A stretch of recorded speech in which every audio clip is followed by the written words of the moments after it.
What's up, YouTube fans? Atlanta Analyst here, back with another video, and today I've got another video for you guys. I got another non-Hawks related video for you guys, but it's about the NBA, of course, because that's what I love.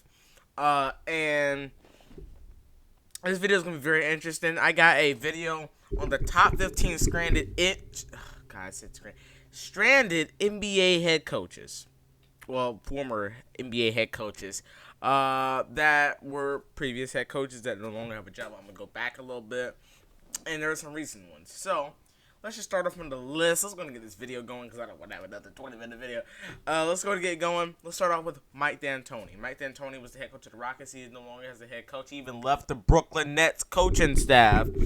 I don't know what he left it for, but yeah, he's no longer the head coach. He's no longer the head coach for the Houston Rockets, as we know. And he's not on the assistant coaching staff, so he is stranded out there. Then we got Brett Brown. Brett Brown was my actual number one candidate this year to pick up a head coaching job, whether it was in Indiana or Orlando, New Orleans, and then you look at a lot of those jobs. I thought that he should have been interviewed for, and he wasn't interviewed for him. We'll move on to number 3, Kenny Atkinson. Kenny Atkinson is an awesome head coach. I don't know why he was fired from Brooklyn. We all know, the situation with that. But Atkinson, great coach. He's the lead assistant for the Warriors now. So very happy to see him there, and hopefully he'll get another head coaching job one day. Number 4, we got Stan Van Gundy. I thought he was not given a fair chance with the Pelicans. I personally felt like whenever he was let go, I really do feel like it was so sudden. It happened. He wasn't even head coach for a full year. And Stan, I feel like Stan brings that experience. He brings the experience. He brings that level of intensity. He brings the creativeship. The creativeness to the organization that he's with. And honestly, I think that Stan should be a head coach again. All right, let's move on to number 5, Mr. Alvin Gentry. I'm not too high on Alvin Gentry, to be honest with you, but he's a stranded head coach that does not have a job. So I have to put him on the list, but I'm not too high on Alvin Gentry. He's just an average head coach in my eyes. Let's move on to number 6, Earl Watson. Earl Watson was not the best in Phoenix, but he has been very smart in the way he's been talking, very smart in the game of basketball and his interviews. So Earl Watson definitely should be a head coach again or an assistant coach again one day. We'll move on to number 7, Steve Clifford. I was livid when Steve Clifford got fired. I thought that Steve really took the magic.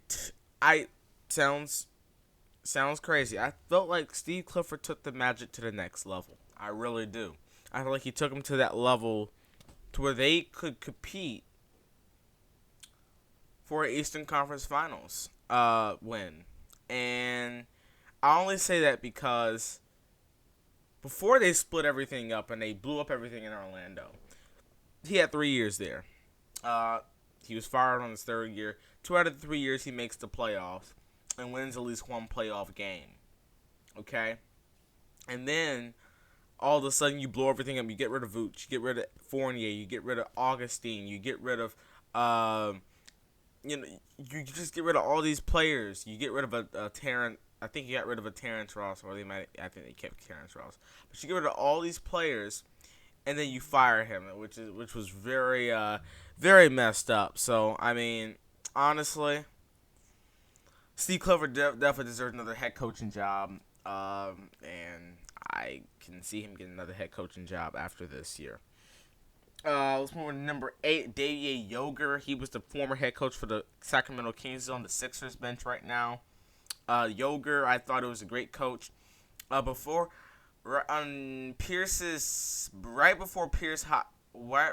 McMillan hired on to the coaching staff for the Atlanta Hawks, I wanted Pierce gone, of course, and I wanted Yogurt to possibly be interviewed for the Atlanta Hawks head coaching job because I felt like his agenda, the way he coached, was just good. I mean, he took the Memphis Grizzlies team to the playoffs a lot of consecutive years.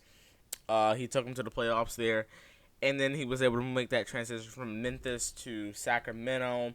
And then, unfortunately, things didn't work out there. And now he's on Doc Rivers' bench, which I think he's a great coach. Number 9, Scott Brooks. Scott Brooks was let go this offseason. Kind of expecting that. I really expected it to be last year, but they gave him one more chance this year, and he failed again. So, rightfully so, he was fired. I don't think he'll be another head coach in the NBA again. If he does, it's going to be with a rebuilding team. I don't think he's going to be another head coach in the NBA of a contender, though. Number 10, Terry Stotts. I just thought of Terry Stotts a little bit later on in this list, as I have it marked down here. Terry Stotts, here's the thing. Terry Stotts is a great coach.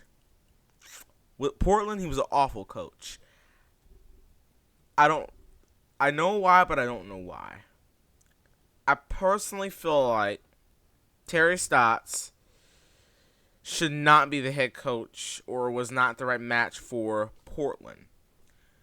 I think he would have been a good match for a team like the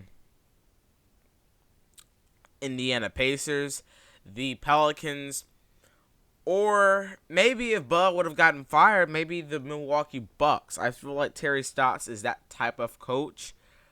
But, to be honest with you, I think Terry is going to lay off on the head coaching jobs or an assistant coaching jobs for this period of time. I think he's going to get another job after this year as well. Number 11, Scott Skiles.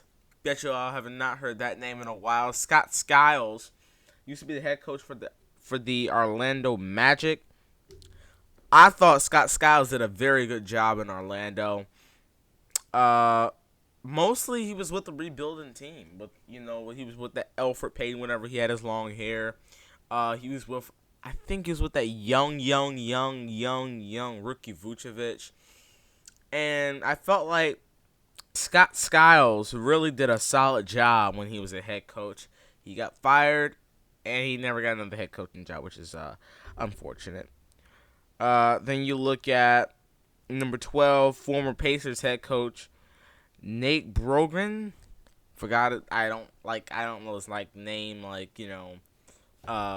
his last name, but he was a great coach, and I felt like the job that he did was a really good job as far as ball movement, defense, and getting the guys to play with each other. But at the end of the day, they didn't make the playoffs, and that was disappointing to the Pacers.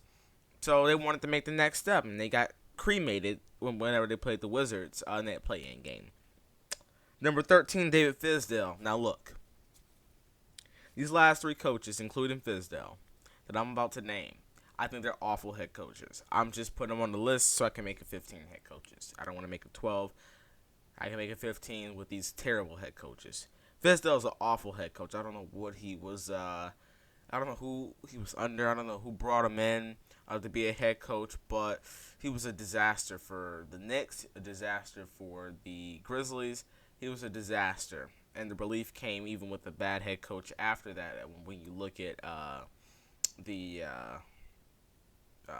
who was the head coach? It even came after he was with the Knicks. It was another disaster after the Knicks, but no one did as bad as David Fizdale.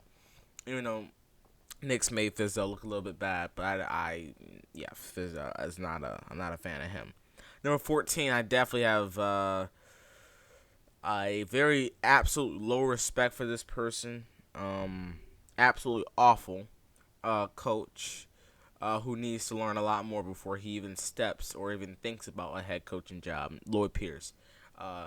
First of all, Pierce should have never been a head coach. The fact that he could sit on the bench as an assistant coach and be quiet to tell you that he does not need to be a head coach in the NBA. But anyways, he's gone now. He's on the Pacers assistant coaching staff. so he can have fun with them. Number 15, Jeff Van Gundy. He's not gonna be a head coach again. I'm just, he's gonna. He's gonna stay at TV. He's not moving from TV to the head coach. No one wants to hire him anyways. He's probably drained down with basketball knowledge. So, oh well. Jeff Van Gundy, but he was a solid coach for the Rockets. So I'll say that. So that's gonna do it for my top 15 stranded NBA coaches, guys. Let me know what you guys think about this video. I think the respect stopped off at number 12. Yeah, it stopped off at number 12. So, yeah, guys, that's going to do it for this video. Let me know what you guys think about this video. I got tons more videos lined up to come out for today. So, yeah, guys, y'all have a good one.